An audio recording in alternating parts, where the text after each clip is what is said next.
Shri Guru Charitra, Chapter 11, Birth of Shri Narasimha Saraswati. Om Shri Ganeshaya Namaha, Shri Saraswati Namaha, Shri Sadgurubhyo Namaha. An account of a Brahmani has been given in the 8th chapter.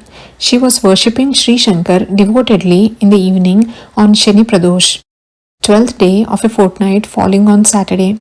She died in course of time and took the next birth in a Brahmin family at Karanja in Berar. Her name was Amba Bhavani. She was married to a Brahmin youth, Madhava, who was also a devotee of Sri Shiva.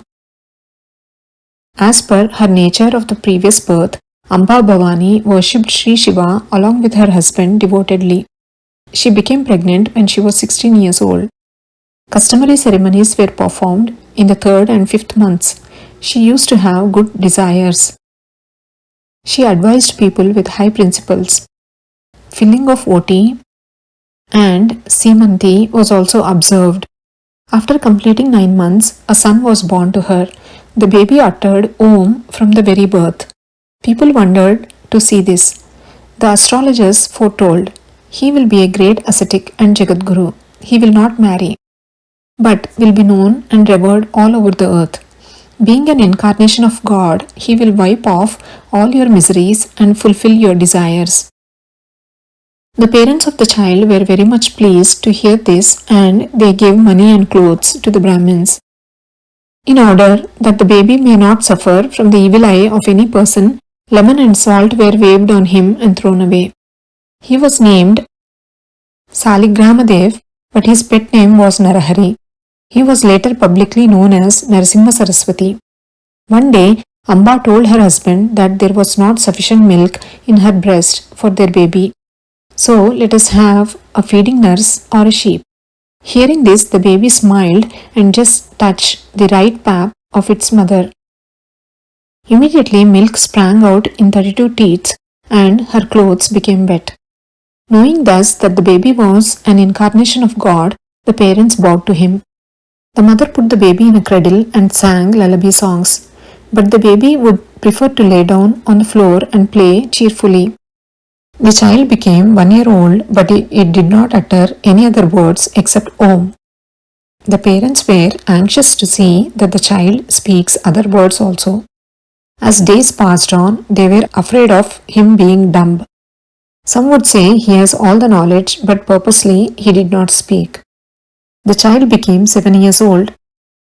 The parents could not know how to celebrate his thread ceremony. As they were Brahmins, the thread ceremony was most essential. They worshipped Gauri, observed Pradosh and other fasts, but they were of no avail. They were now anxious to know how to make the child recite Gayatri Mantra, which a Brahmin boy learns at the time of his thread ceremony. Seeing the parents in dejected mood, the son would approach them and try to console them. Once he held an iron bar in his hand and instantly it was turned into a gold bar. Seeing this, the parents were astonished. They gave him some more iron and that too was turned into gold. Then the parents asked the son when and how he would speak. He moved his hand around his chest and loin and expressed that when the sacred thread would be worn and nunch grass would be tied around his loin, he would speak. The parents were much pleased and they started enthusiastically the preparations for his thread ceremony. Still, some doubted the success of the function. The parents invited all the relatives, friends, and learned Brahmins for the function. The ceremonies started. On the first day, chowl, shaving the hair on the head, and dinner took place. Next day, after the bath of the boy, the sacred thread was put on his left shoulder. The boy dined with his mother and other boys of his age. The father then uttered Gayatri Mantra in the ears of the boy Narahari, who recited it in his mind. The mother then came with alms. After offering the first alms, the mother asked the boy to recite Rigveda, the first of the 4 Vedas. Narahari recited Agni Mile, etc. After giving the second alms, the mother asked Narahari to recite Yajurveda. Narahari recited Yajurveda, Ishetva, etc.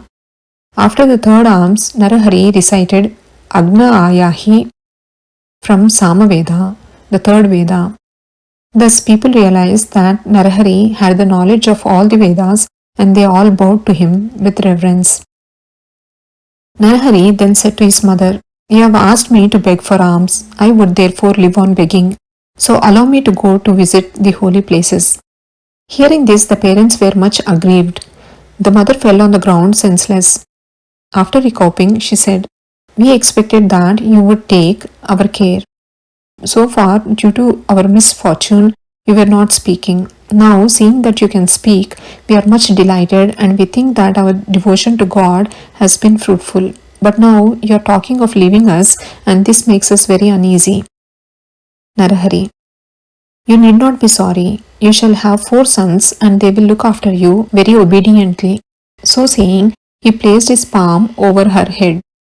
She instantly recollected her previous life and saw Sripada Sri Vallabha standing before her. She bowed to him humbly. Narahari raised her head and said, "Mother, keep this a secret. We sannyasis keep ourselves aloof from family life. As I have to do my mission, please allow me to go." Mother: "Dear son, do not go leaving us alone.